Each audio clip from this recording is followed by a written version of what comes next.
Cantique numéro 484. 3, 4. Quand l'Esprit de Dieu agit en moi, je chante comme David. Quand l'Esprit de Dieu agit en moi, je chante comme David. Je chante, je chante, je chante comme David. Je chante, je chante, je chante comme David. Quand l'Esprit de Dieu agit en moi, je crie comme David. Quand l'Esprit de Dieu agit en moi, je prie comme David. Je prie, je prie, je prie comme David. Je prie, je prie, je prie comme David. Quand l'Esprit de Dieu agit en moi, je loue comme David. Quand l'Esprit de Dieu agit en moi, je loue comme David. Je loue, je loue, je loue comme David.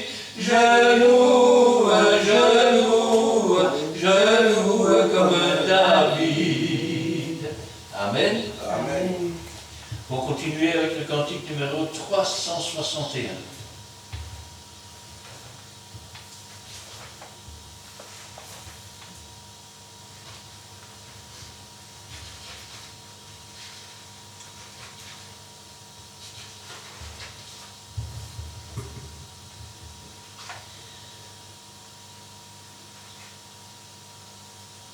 Trois, 4. Evenu shalom aleichem. Evenu shalom aleichem. Evenu shalom aleichem. Evenu shalom, shalom, shalom aleichem. Nous vous annonçons la paix. Nous vous annonçons la paix. Nous vous annonçons la paix. Nous vous annonçons la paix en Jésus. Nous vous annonçons la joie. Nous vous annonçons la joie. Nous vous annonçons la joie.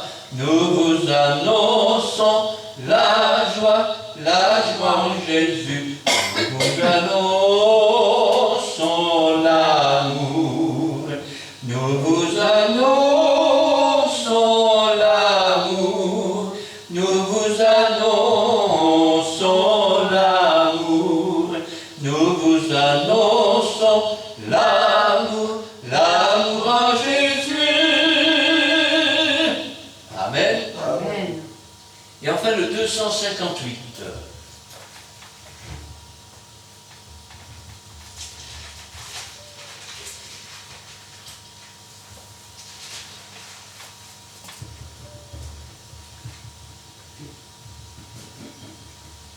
Trois, 4. Rendons grâce au Seigneur, rendons grâce pour son amour. Rendons grâce au Seigneur, rendons grâce pour son amour. Dès le matin, les oiseaux chantent toutes les louanges de Dieu le Créateur. Et toi, mon ami, pourquoi ne chantes-tu pas l'amour de Jésus ton Sauveur? Amen. Amen.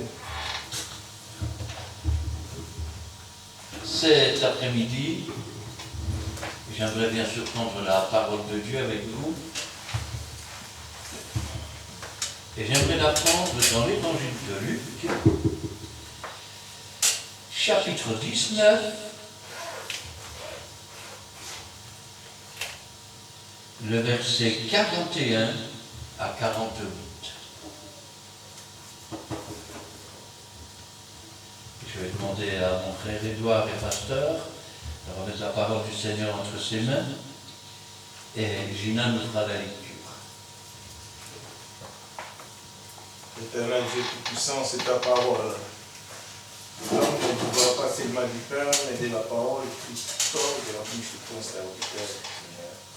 Ouvre-nous de l'œil spirituel, Dieu Tout-Puissant, nous voulons avoir cette sagesse de comprendre ton mystère. Sois élevé, sois sanctifié, Père, et aussi bénis la source par laquelle que tu as choisi cet après-midi pour qu'il soit un instrument à laquelle tu vas souffler. Dieu Tout-Puissant, nous te bénissons à ce moment que nous allons passer un moment agréable en toi, pour toi et avec toi. Sois élevé parmi les saints, sois sanctifié, Père. Te bénissons dans le nom de notre Seigneur, notre Sauveur, Jésus-Christ, nous a donné un seul devoir d'aller partout répandre cette parole.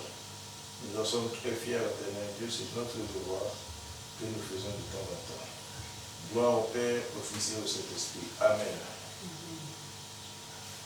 Nous lisons la parole de Dieu dans le livre de Luc, chapitre 19, versets 41 à 48. Comme il approchait de la ville, Jésus, en la voyant, pleura sur elle et dit : si toi aussi, au moins, en ce jour qui t'est donné, tu connaissais les choses qui appartiennent à ta paix, mais maintenant elles sont cachées à tes yeux. Il viendra sur toi des jours où tes ennemis t'environneront de tranchées, t'enfermeront et te serreront de toutes parts. Ils te détruiront, toi et tes enfants, au milieu de toi, et ils ne laisseront pas en toi pierre sur pierre, parce que tu n'as pas connu le temps où tu as été visité. Il entra dans le temple et il se mit à chasser ceux qui vendaient, leur disant : il est écrit, ma maison sera une maison de prière, mais vous, vous en faites une caverne de voleurs. Il enseignait tous les jours dans le temple, et les principaux sacrificateurs, les scribes et les principaux du peuple cherchaient à le faire périr.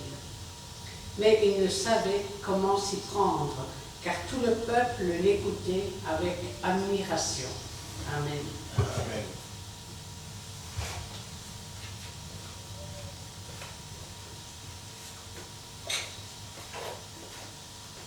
Comme il approchait de la ville, Jésus, en la voyant, pleura sur elle.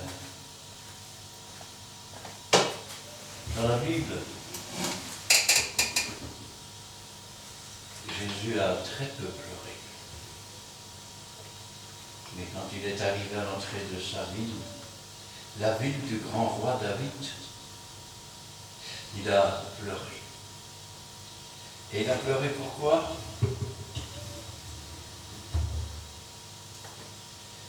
Si toi aussi au moins, en ce jour qui t'est donné, tu connaissais les choses qui appartiennent à ta paix, mais maintenant elles sont cachées à tes yeux. Et je vais traduire. Jésus, ce jour-là, pleure sur Jérusalem. Pourquoi ? Parce qu'ils ont trahi Dieu. Parce qu'ils ont adopté une religion. Ils ont adopté un mouvement religieux. Ils ont adopté des doctrines qu'ils ont contournées, tantôt d'une façon, tantôt de l'autre. Ils ont servi Mammon au travers du commerce. Autrement dit, ce sont tous des traîtres. Je vais dire autrement. Dans les derniers temps, nous dit Dieu, ce sera aussi l'apostasie. Et ils se trahiront les uns les autres. Il n'y a rien de nouveau sous le soleil. La trahison vient toujours de la famille. On dirait de la famille. Oui. La trahison vient souvent des enfants de Dieu. Tenez, n'est-ce pas Abel qui a tué Caïn? N'est-ce pas les fils de Jacob qui ont vendu Joseph, leur frère? Ce n'est pas David qui a été trahi par Achitophel, qui s'était tourné du côté d'Absalom, qui voulait prendre la place de Salomon comme roi. N'est-ce pas Ésaü qui a trahi Jacob? Jacob qui a trahi Ésaü? La trahison vient toujours d'un ami. Tenez par exemple, n'est-ce pas Judas qui a vendu Jésus? Celui qui mange mon pain a tourné les talons contre moi. Aujourd'hui, quand je pense à cela, et je pense à ces moments dans lesquels nous sommes entrés, les temps qu'on appelle difficiles.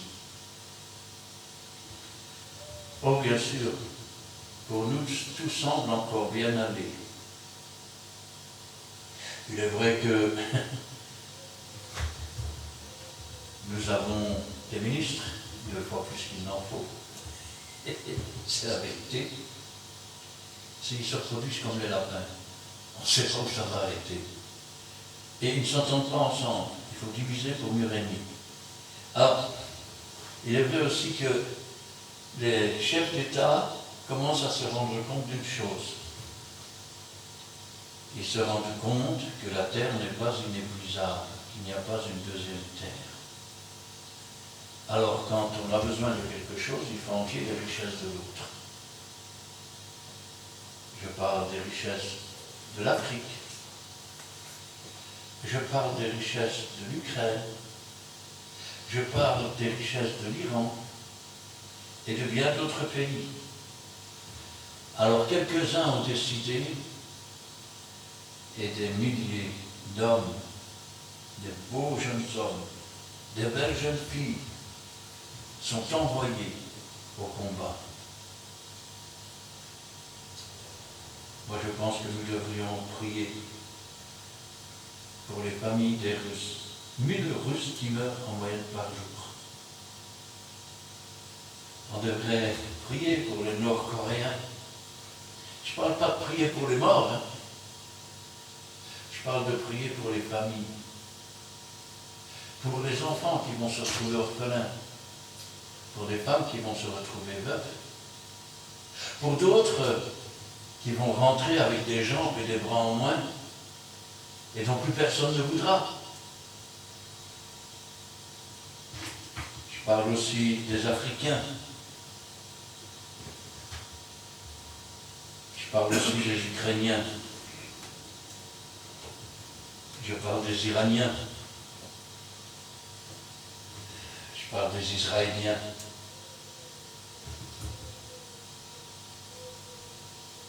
Si vous saviez le nombre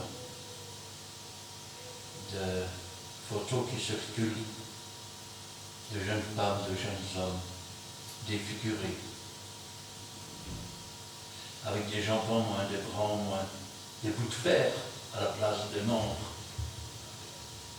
des familles à qui l'on vient annoncer la mort, de ceux qui sont déchiquetés qu'on ne verra jamais. Nous sommes entrés dans ces temps. L'Europe, pays, ou plutôt suite de plusieurs pays, n'a jamais eu de réelle richesse. La Belgique a eu un peu de charbon, mais elle est trop profonde pour aller chercher. Ce qu'on appelle des vraies richesses, ils n'en ont jamais eu. Ils auraient pu devenir frères et se partager. Mais on a pillé les richesses d'autres pays et on les a laissés pauvres et misérables.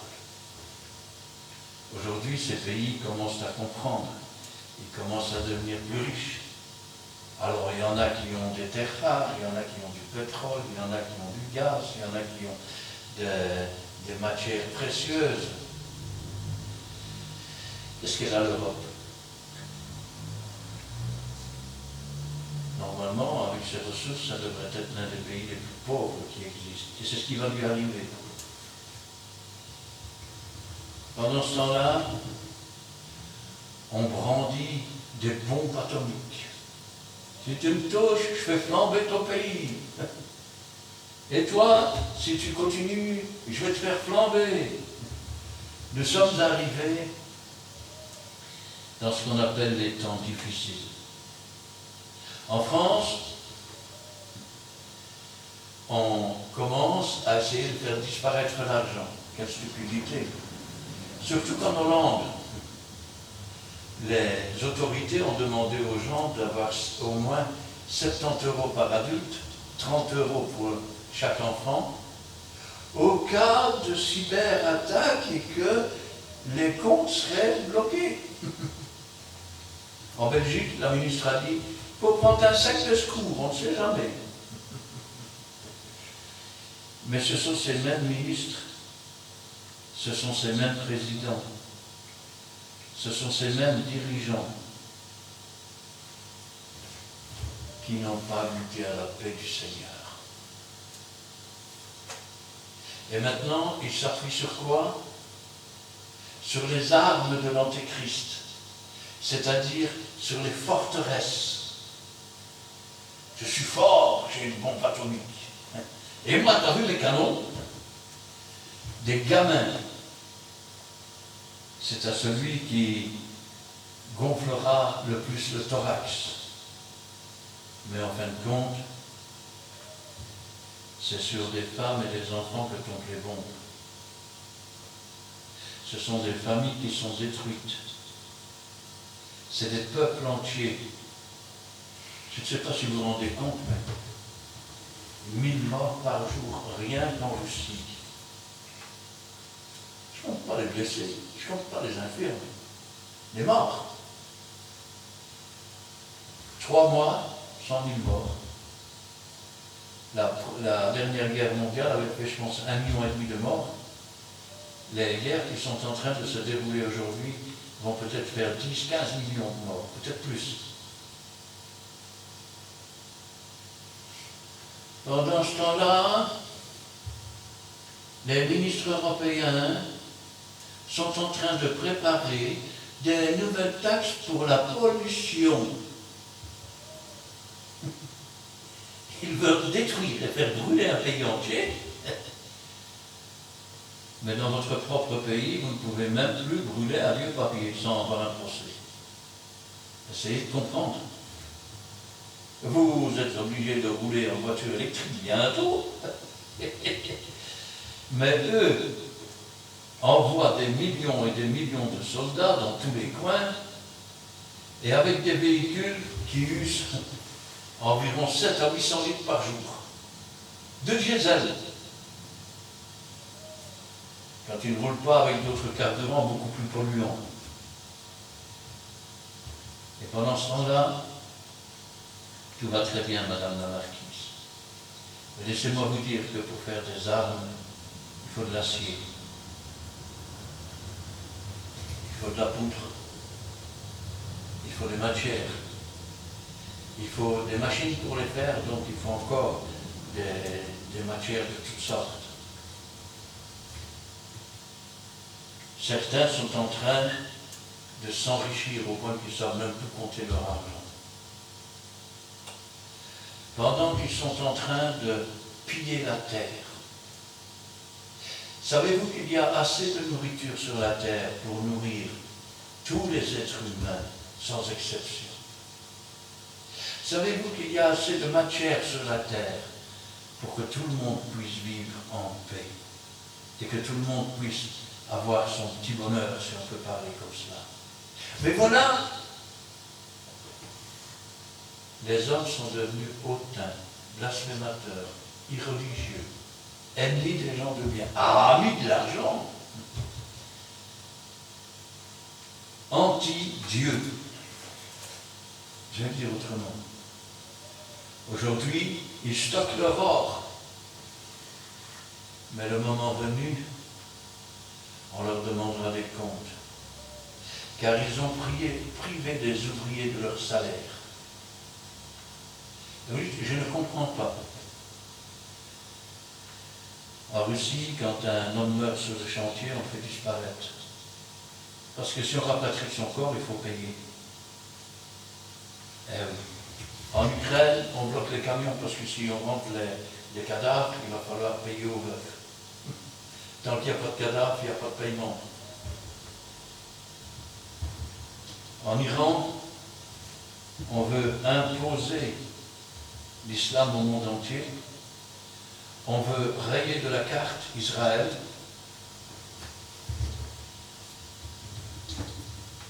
Pour ça, on arme le Gaza. Et je veux dire, pas les Gazaïens, mais les armées qui viennent faire des attentats, qui viennent et qui, je vais dire, s'opposent sans arrêt avec violence contre les autorités. Du coup, il y a une haine qui se met entre les deux peuples. Pourtant, si vous regardez attentivement la Bible, ils auraient dû vivre en paix avec ce peuple. Et Dieu les aurait bénis. Mais voilà, l'Iran pousse derrière pour détruire. Et maintenant, comme le monde se refait, eh bien, vous avez la Chine qui va se mettre avec l'Iran, l'Amérique qui va se mettre avec Israël, vous avez l'Europe qui va se mettre avec les Ukrainiens. Et de cette façon, ils vont pouvoir liquider des millions et des millions de tonnes de stock. Ils vont pouvoir réduire la population humaine avec des dévastations. C'est au milieu de tous ces tourments qu'apparaît celui qu'on appelle l'Antéchrist, qui se fait passer pour le Christ. C'est au milieu de ces tourments que dans les 3 dernières années, 3 ans et demi exactement, Dieu va faire lever ces 2 églises, ces 2 chandeliers, ces 2 oliviers, afin qu'ils prophétisent pendant 3 ans et demi. C'est dans ces temps aussi que les 2 églises seront amenées à Jérusalem, là même leur Seigneur a été crucifié. Et ils seront égorgés. Et les gens se feront des cadeaux. Et oui, je ne vois pas ça dans le texte que tu viens de lire, mon frère. Alors écoutez bien. Il viendra sur toi des jours où tes ennemis t'environneront de tranchées, t'enfermeront et te serreront de toutes parts. Ils te détruiront, toi et tes enfants, au milieu de toi. Ils ne laisseront pas en toi pierre sur pierre. De quoi parle-t-il? Tenez, quand nous lisons Matthieu chapitre 24 et que nous sommes au verset 7 à 12, écoutez bien. Une nation s'élèvera contre une nation, c'est bien ce qu'on voit maintenant. Un royaume contre un royaume, c'est ce qu'on voit maintenant. Il y aura en divers lieux des famines, c'est ce qu'on voit maintenant. Des tremblements de terre, c'est ce qu'il y a, notamment au Japon, notamment en Grèce, notamment même à Liège, il n'y a pas longtemps. Tout cela ne sera que le commencement des douleurs. Alors c'est l'étape suivante pour les 2 témoins, pour les 2 églises. On vous livrera au tourment, on vous fera mourir. Vous serez haïs de toutes les nations à cause de mon nom. Alors aussi, plusieurs succomberont, se trahiront, se haïront les uns les autres. Plusieurs faux prophètes s'élèveront et séduiront beaucoup de gens. Et parce que l'iniquité, parce que le péché, ça s'est accru, agrandi, la charité ou l'amour du plus grand nombre se refroidira. Il est question de trahison. Il est question ici d'une haine parfaite contre tous les chrétiens. Quand il dit ici qu'il ne restera pas, parce que quand il est sorti du temple, il a dit, voyez que ce bel édifice, il ne restera pas ici pierre sur pierre qui ne soit renversé.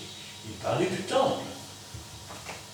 Mais dans ce texte, regardez bien ce qu'il dit. Et ils ne laisseront pas en toi. Il n'a pas dit dans ton pays, il n'a pas dit dans ta ville. Ils ne laisseront en toi, pas en toi, pierre sur pierre. Vous savez ce que cela signifie? C'est la fin du christianisme. Et je m'explique. Nous sommes, dit la Bible, des pierres vivantes. Et nous formons un édifice. Mais quand les 2 témoins auront été mis à mort à Jérusalem, et que 3 jours plus tard, ils vont ressusciter, partir à la rencontre du Seigneur, et qu'Israël, c'est-à-dire pas tout Israël, 12 000 de chaque tribu d'Israël, se sauveront dans le désert. Le diable enverra une foule de monde avec, comme un fleuve. Mais la terre s'ouvrira et ils descendront vivants dans ces jours des morts. Et les 12 000 de chaque tribu partiront dans un lieu que Dieu a préparé pour un temps, des temps et la moitié d'un temps. Ça veut dire qu'à Jérusalem, il n'y aura plus pierre sur pierre, il n'y aura plus l'édifice de Dieu, il n'y aura plus, je vais dire, la sainte Église de Dieu, et même les Juifs qui auront compris qu'ils ont été trompés et qui s'en iront dans le désert pour être sauvés et aller ensuite à la direction du mont des Oliviers, lorsque Jésus descendra du ciel, eh bien même ceux-là ne seront plus à Jérusalem. Il n'y aura plus pierre en toi. Rappelez-vous ce qu'il disait à Pierre. Pierre, tu es pierre, sur cette pierre je bâtirai mon église. Pierre, tu es une pierre vivante parce que tu as la foi en Jésus-Christ. Et c'est sur cette pierre vivante que je vais construire mon église. Et l'église est construite de pierres vivantes. Mais quand ces choses arriveront, il ne restera pas en Israël une pierre qui soit sur une autre pierre. Ça veut dire qu'il n'y aura plus le cri du prophète. Il n'y aura plus la prédication de celui qui est loin du Saint-Esprit dans Jérusalem. Car les seuls qui seront encore sauvés, je vais dire, qui hériteront du royaume des cieux, ce sont ceux qui sont dans le désert. Aujourd'hui, je n'ai pas dit que ces choses étaient toutes proches, mais je dis simplement que les choses avancent. Et elles avancent à grands pas. Ils te détruiront, toi et tes enfants, au milieu de toi. Ils ne te laisseront pas en toi, pierre sur pierre, parce que tu n'as pas connu le temps où tu as été visité. Tu n'as pas connu le temps où tu as été visité. Cette lumière est la véritable lumière qui éclaire tout homme venant dans le monde. Ce qui veut dire que, quel que soit l'homme, à un moment donné, le Saint-Esprit est là et il éclaire. Et le jugement, c'est qu'ils ont préféré les ténèbres à la lumière parce que leurs œuvres étaient mauvaises. Ce que je suis en train de dire,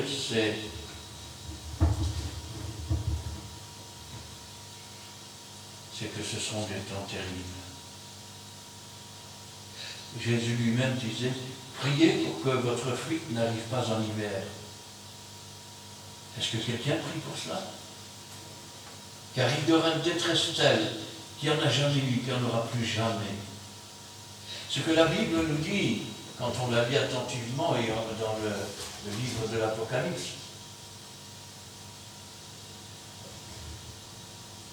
c'est que toutes les nations du monde entier vont monter contre Israël à un moment donné.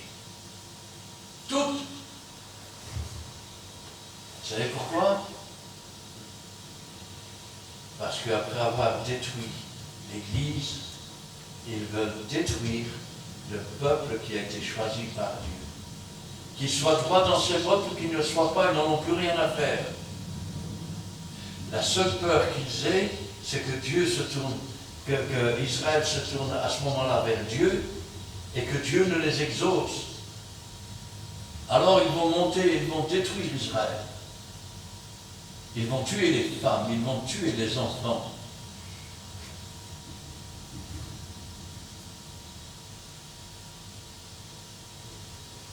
C'est alors que le diable lui-même va descendre sur la terre.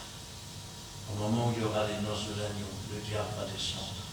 Vous savez, c'est cet invité qui n'a pas revêtu son habit de noces et qui a eu la bouche fermée. Lui qui accuse le frère jour et nuit, sa bouche a été fermée. Et le maître de la maison dit au serviteur, jetez-le dehors. Et quand il le jette dehors, ça veut dire que tous les démons contre lesquels nous combattons dans les lieux célestes, cette nation va être jetée. Et il n'y aura plus jamais d'accusateur dans le ciel. Le diable est tombé. Le dragon est tombé. Il a entraîné le tiers des étoiles avec, c'est-à-dire le tiers des anges. Malheur à la terre, car le diable est sur la terre. Ce que je suis en train de dire, c'est que tout ce qui est marqué dans la Bible est en train de prendre forme. C'est en train de prendre forme. Et quand je dis c'est en train de prendre forme, ce qui veut dire aussi qu'après de grandes victoires, l'Antéchrist va venir. Après de grandes souffrances, après de grandes famines, je vais vous dire une chose. Ça va peut-être en vexer certains. Dans la chrétienté aujourd'hui, je parle ici pour la Belgique, je ne connais pas les autres pays, mais on est tellement favorisés, on est tellement bien, que finalement, on n'a même plus besoin de Dieu. Ah non. La vie est belle, je fais ma vie comme je veux. Oui, mais attention, la tempête arrive. Avez-vous déjà vu lorsqu'il y a un gros orage, la première chose que l'on entend, c'est le bruit. Oh, l'orage approche. Le bruit, c'est ce que nous entendons maintenant. L'étape suivante, c'est le vent qui se met à souffler. C'est la panique qui commence à souffler au milieu du peuple.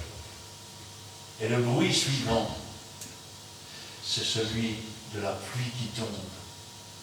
C'est celui des éclairs qui frappent. C'est celui des bombes et des canons et des poisons qui sont jetés sur terre. Et quand je pense à cela, je dis, Seigneur, ouvre les yeux de ceux qui doivent encore entrer dans ton ciel de gloire. Ceux qui sont inscrits dans ton livre de vie, Seigneur, touche leur cœur avant qu'il ne soit trop tard. Pour certains dans le monde, c'est déjà les temps difficiles. Vous savez que je plains les gens de Gaza. Rien à manger. Regardez leurs enfants mourir devant leurs yeux. Je plains les Russes. Des milliers, des milliers, des milliers, des milliers de familles en deuil. Je plains les Ukrainiens qui se battent avec rage et en sous-nombre et dont les familles aussi souffrent dans le deuil. Qu'est-ce que vous croyez que ça fait quand vous avez une jeune fille de 25 ans ou 30 ans qui est partie à la guerre, qui revient sans jambes et sans bras? Vous êtes vieille, vous avez presque 60 ans, mais il va falloir vous occuper. Elle ne sait pas se lever, elle ne sait rien prendre, il faut lui donner à manger, il faut la laver. Ah, je n'ai pas pensé à tout ça. Et la famille qui attend que le père rentre, on vient lui apporter un drapeau. Ton mari ne rentrera jamais. Ton papa, il est mort. Tu es un orphelin maintenant. Vous savez que dans certains pays, être un orphelin, ce n'est pas seulement être mis dans un orphelinat, c'est être traité par les autres enfants dans l'école d'enfants sans père et sans mère. Et d'être toujours humilié par les enfants qui ont une famille. Quand je pense à cela, je dis Seigneur, le monde est devenu fou. Ils se vantent d'être sages, mais ils sont devenus fous. Ils ne savent plus ce qu'ils font. Ils sont conduits par l'esprit de l'Antéchrist, par l'esprit du diable. Et leurs œuvres, ce sont les œuvres du diable. Parce que tu n'as pas connu le temps où tu as été visité. La Belgique est un pays qui connaît le temps où elle a été visitée. La preuve, c'est qu'il n'y a plus de congé de Pâques, c'est les congés de printemps. Il n'y a plus de congé pour la Noël, c'est-à-dire pour la naissance, pour la commémoration de la naissance de Jésus-Christ. Non, non, c'est les vacances d'hiver. Et j'en passe, c'était meilleur. Il entra dans le temple. Jésus entre dans le temple.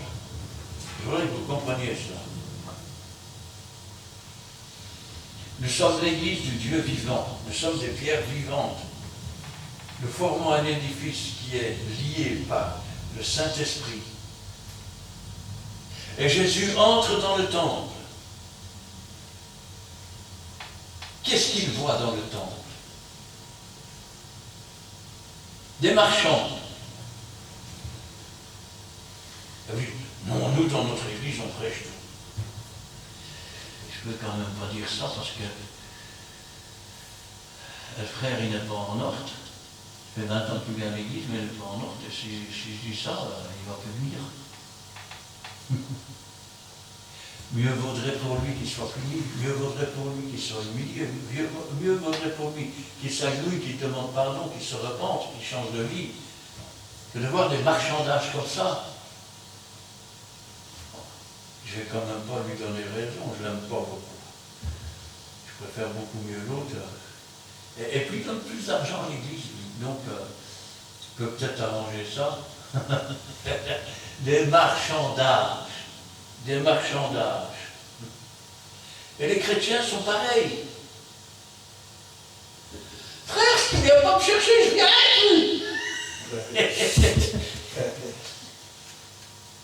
Si tu n'es pas capable de faire un pas pour Dieu, alors reste chez toi. On n'a pas besoin des gens comme toi, moi je te le dis directement. Hein? Qu'est-ce qu'il vient de dire? C'est pour me vexer à moi. Je ne te connais pas, tu es derrière l'écran. Mais je te dis les choses comme elles sont. Frère, si vous ne faites pas ça pour moi, c'est que vous n'êtes pas chrétien. On considère les serviteurs comme des marionnettes. Et les pasteurs, aujourd'hui, en tout cas beaucoup, ont peur de dire la vérité. Parce que s'ils disent la vérité, leurs églises vont se vider. Donc, qu'est-ce qu'il faut rentrer dans le monde? Ou plutôt dans l'église, le monde. Des gens qui ne sont ni réellement convertis, ni réellement instruits dans la parole de Dieu. Des gens qui n'ont même plus conscience qu'ils ne sont que de misérables pécheurs. Jésus entre dans le temple, et qu'est-ce qu'il voit? Des voleurs. Une caverne de voleurs. Vous savez pourquoi? Parce qu'ils volent la gloire de Dieu. Je suis sauvé, moi, c'est pas vrai. Ils ne sont pas sauvés. Ils n'entreront pas dans le royaume des cieux. Vous savez, vous pouvez chanter du matin au soir, hein, on ira tous au paradis, c'est faux. Étroit, resserré le chemin qui conduit à la vie. Large et spacieux le chemin qui conduit à la perdition. Peu sont ceux qui trouvent le chemin de la vie. Beaucoup sont ceux qui prennent le chemin de la perdition. aussi bien au niveau des églises qu'au niveau des pasteurs, qu'au niveau des anciens, qu'au niveau des diacres. Quand vous voyez une sœur de loin, il y a des gens qui viennent. Ah bonjour, comment ça va? Oh, pas terrible aujourd'hui. Et il y a celle-là qui m'a encore emmerdé, il y a l'autre qui m'a fait ça. Oui, je suis grossier, mais c'est comme ça qu'il parle. Et puis après, quand elle a fini de parler avec ces gens du monde, elle se tourne, elle rencontre un chrétien. Comment allez-vous, sœur? Ah, mais avec la grâce de Dieu, ça va toujours. Hypocrite!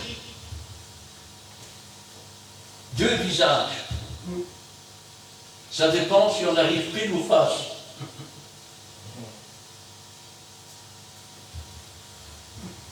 Il entra dans le temple et il se mit à chasser ceux qui vendaient. Tu n'as que du vent à vendre.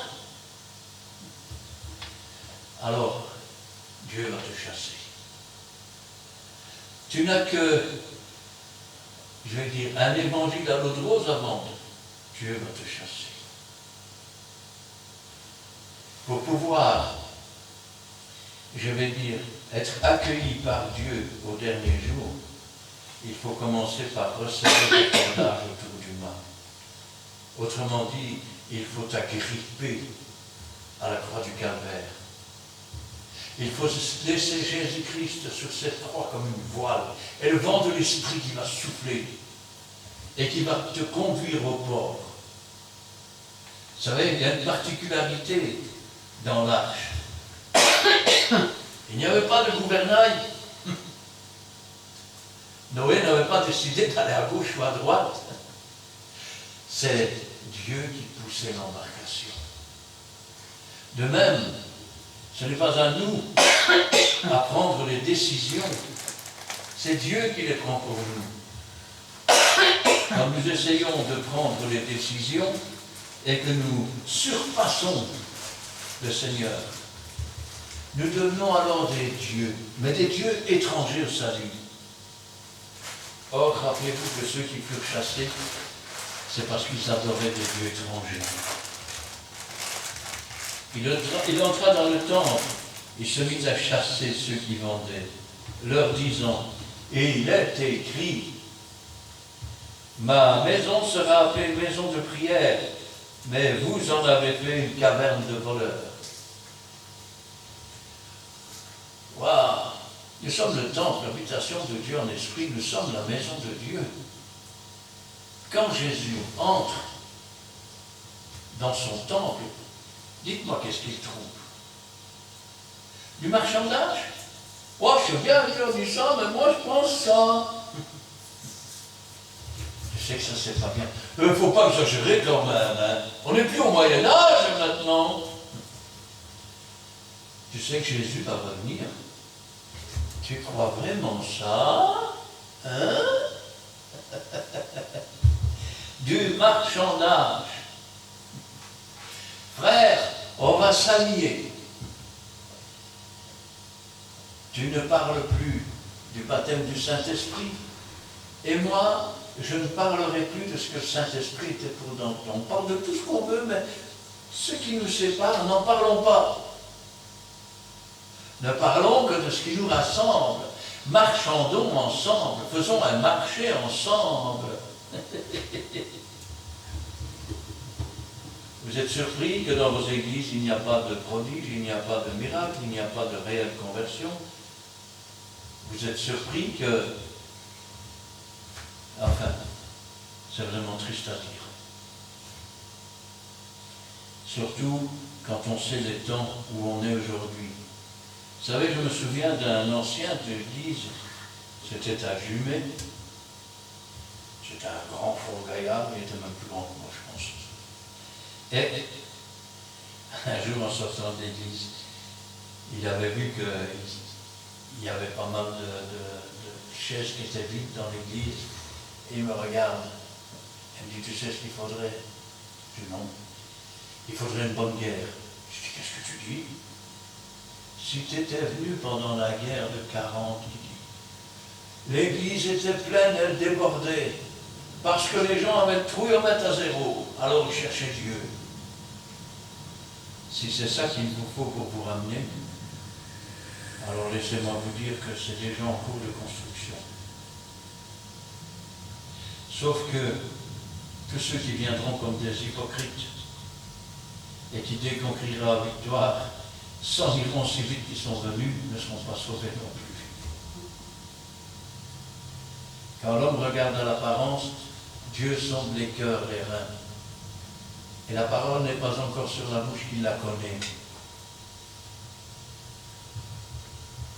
Il enseignait tous les jours dans le temple. Il enseignait tous les jours dans le temple. N'avez-vous jamais lu « Vous serez tous enseignés de Dieu ». Vous serez tous enseignés de Dieu. Vous croyez que quand le Saint-Esprit vient et vous éclaire, est-ce qu'il ne prend pas des choses auprès du Père et vous les apportez? Quand une révélation se fait sur la parole de Dieu et que vous comprenez tout d'une fois que c'est tellement beau, vous croyez que ce n'est pas Dieu qui vous enseigne? Quand Jésus entre dans le temple, il y a d'un côté Jésus. Les voleurs, ils les chassent. Mais malheureusement, dans le temple, il y a ceux qui auraient dû être les gardiens de la parole de Dieu, les gardiens de la foi, les gardiens de ce que Dieu attendait d'eux. Mais ils se sont détournés de Dieu.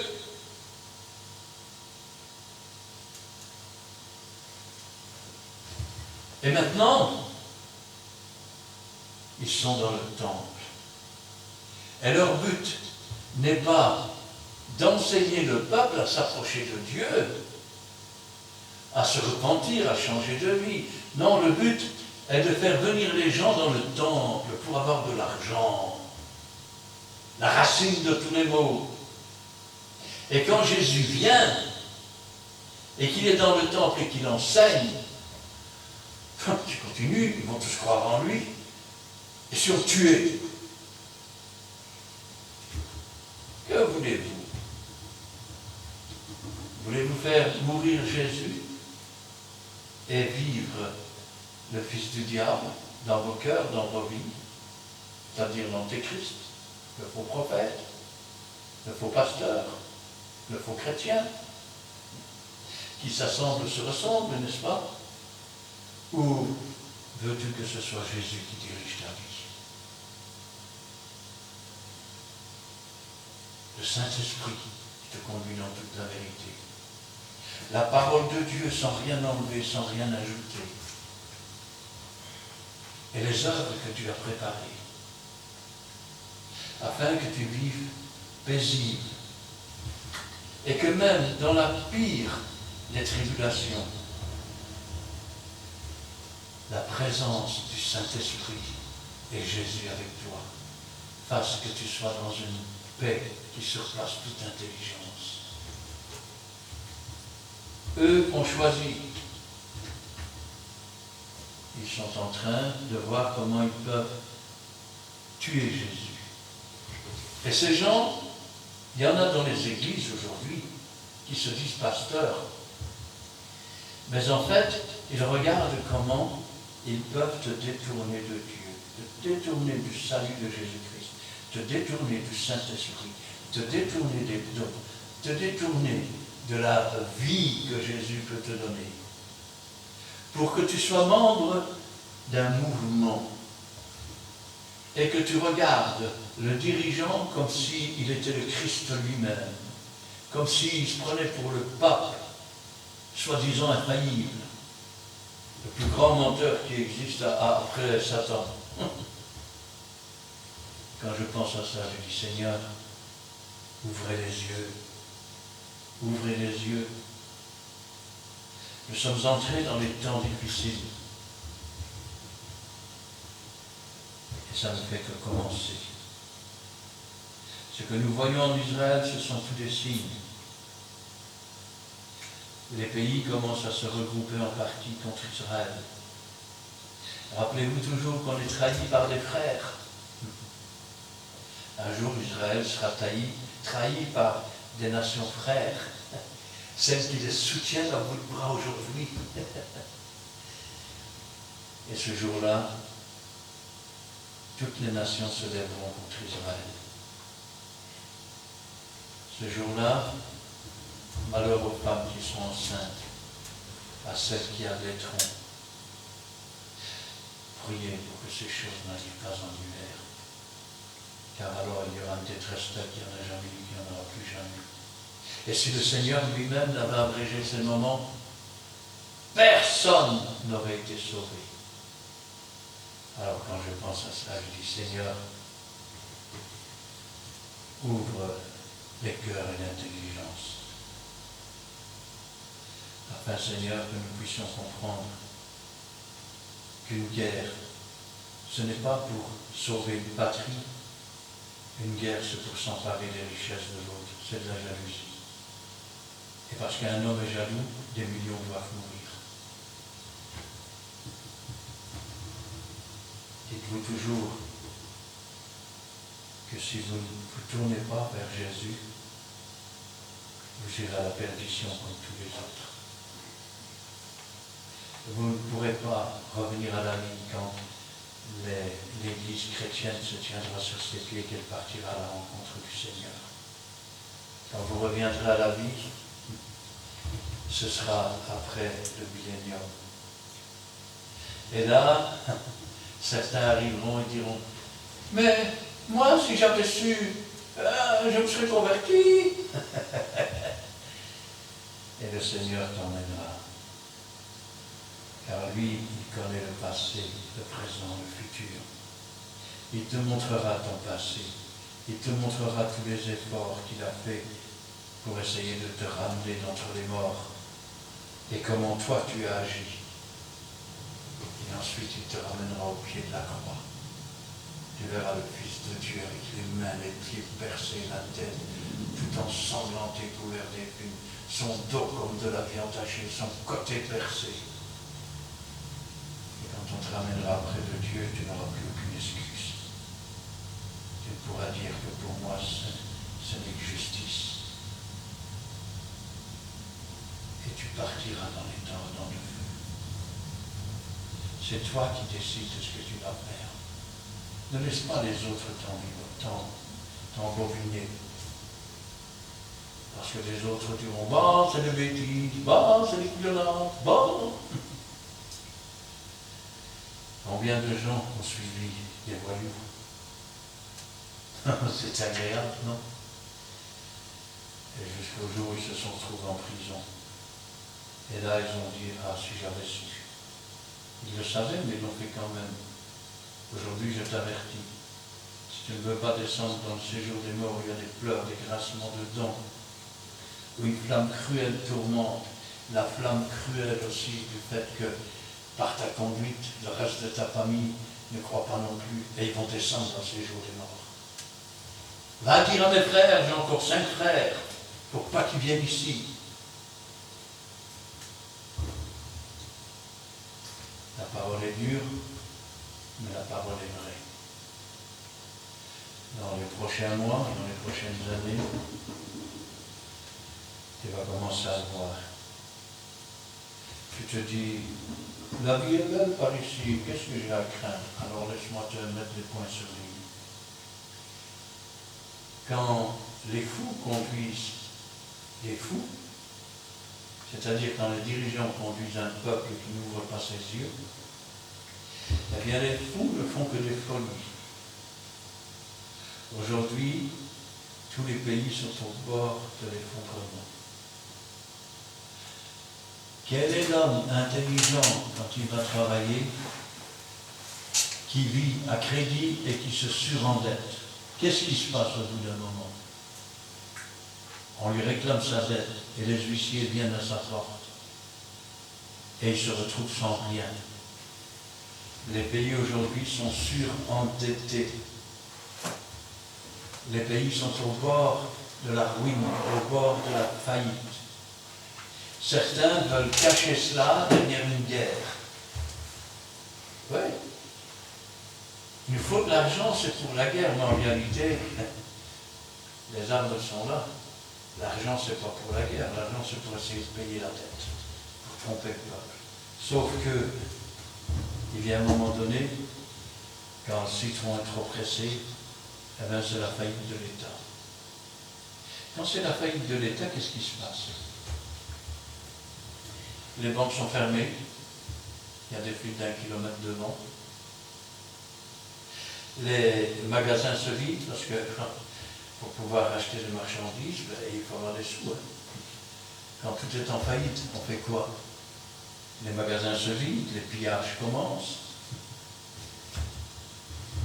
Ensuite, c'est les secours, soi-disant, qui viennent,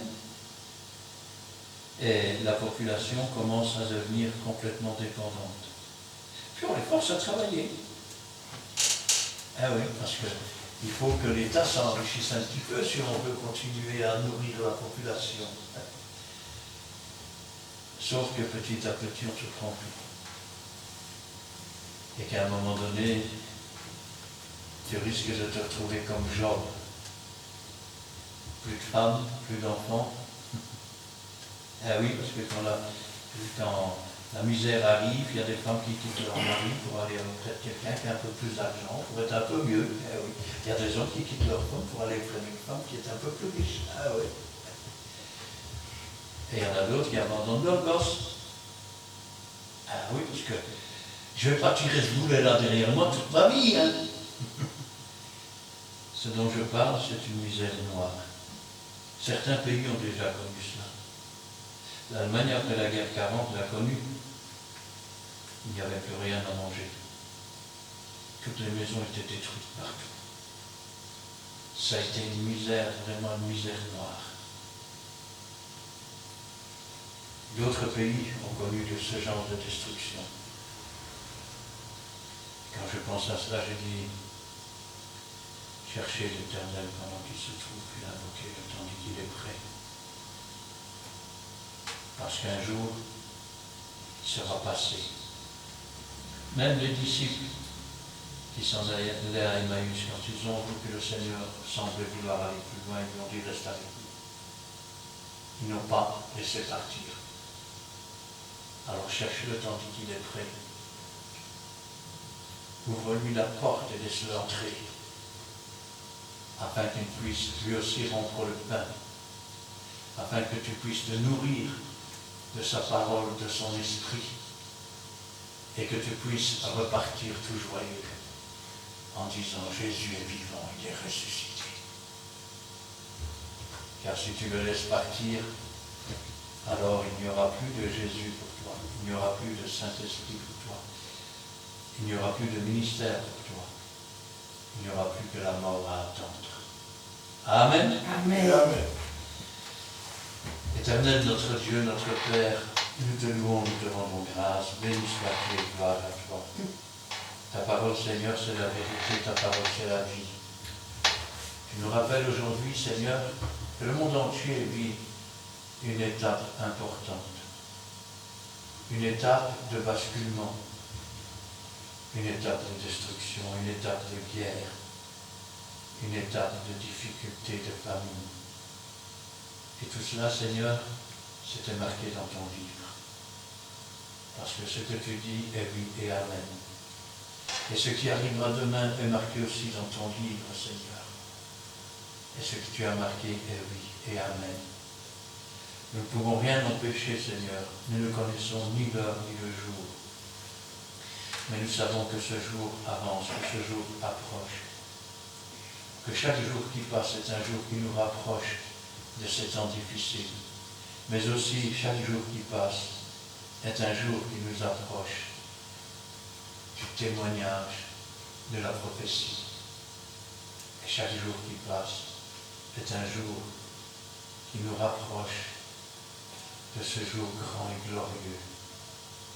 Tes enfants mourront là même où leur Seigneur a été crucifié, mais où ils se lèveront sur leurs pieds, où les morts en Christ sortiront de leur tombe et où nous partirons tous à ta rencontre. Béni sois-tu et gloire à toi. Nous t'attendons, Seigneur. L'Église dit viens. Et toi, tu nous dis je viens bientôt. Et nous t'attendons, Seigneur. Amen. Amen. Merci, Éternel Tout-Puissant, pour ta parole éternelle. Merci, Dieu Tout-Puissant, là où la parole est sortie, que la prochaine fois que tu sois Seigneur, que c'est ainsi encore sonner la trompette. Sanctifiant ton Seigneur, Dieu Tout-Puissant. Merci en tout et pour tout. Bénis notre chemin de tout Jésus. Louis ton Père. Et pour te témoigner dans le jour à venir. Et quand ta parole sort de tes Seigneur, nous savons que Père, tu as toujours fait de cette vérité, ta parole. Oui, Amen, tu es tout puissant. Ta parole est vraie. Pour cela, on veut t'approcher ta vie. C'est que nous retire Père de cette petite heure, jour au jour. Sois glorifié, Père. Gloire au Père, au Fils et au Saint-Esprit. Amen. Amen. Merci Seigneur pour cet instant béni, pour ta présence. Merci pour ton amour, ta bonté, ta miséricorde de chaque jour. Merci car à travers ta parole, tu nous mets en garde, tu nous avertis des temps difficiles où nous vivons déjà, Seigneur.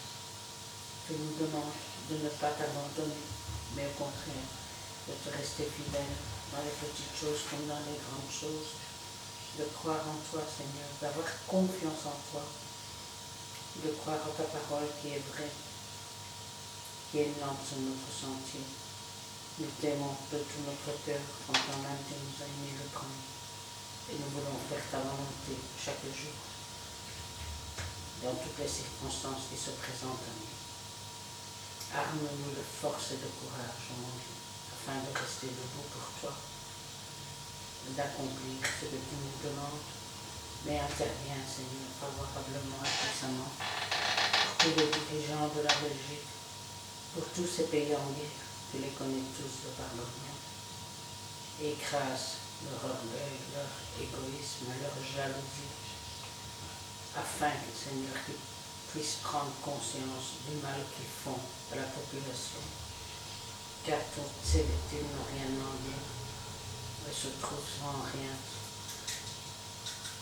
abandonnées, veuves, orphelins. Agis, Seigneur. C'est un appel que nous te faisons, Seigneur, avant ton retour, afin qu'ils puissent prendre conscience de leur folie et de se tourner vers toi, Seigneur. Nous te demandons dans le nom puissant de Jésus-Christ. Merci, Seigneur, pour ce que tu fais pour nous, car tu nous aimes tous d'un amour éternel, Seigneur, et nous voulons persévérer sur le chemin que tu as tracé pour nous, en suivant, Seigneur, tes instructions, en suivant, Seigneur, ta parole, en nous laissant guider par ton Saint-Esprit qui nous conduit dans toute la vérité. Bénis nos familles respectives, oh mon Dieu, bénis nos enfants, nos petits-enfants. Interviens aussi pour ceux qui sont empêchés de venir à toi. Brise les fers, brise les chaînes, Seigneur. Au nom puissant de Jésus-Christ, Seigneur.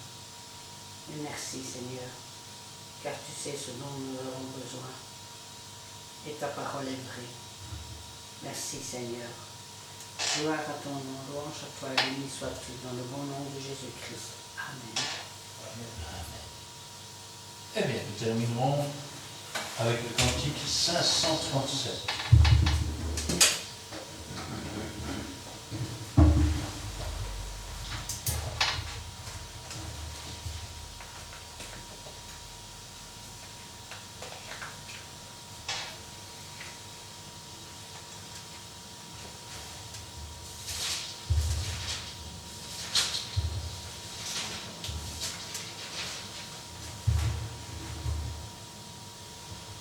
Trois, 4. Vers toi monte ma prière, que veux-tu de moi, Seigneur? Tous les trésors de la terre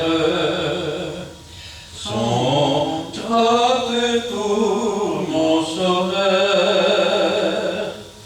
Je te donne tout mon être, car ton sang m'a racheté,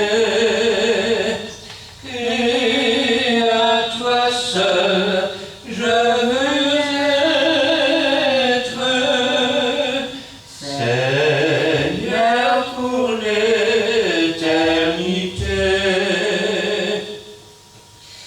Vers toi monte ma prière pour te louer, oh mon Dieu, et mes pas à ta lumière. Marche joyeux vers les cieux.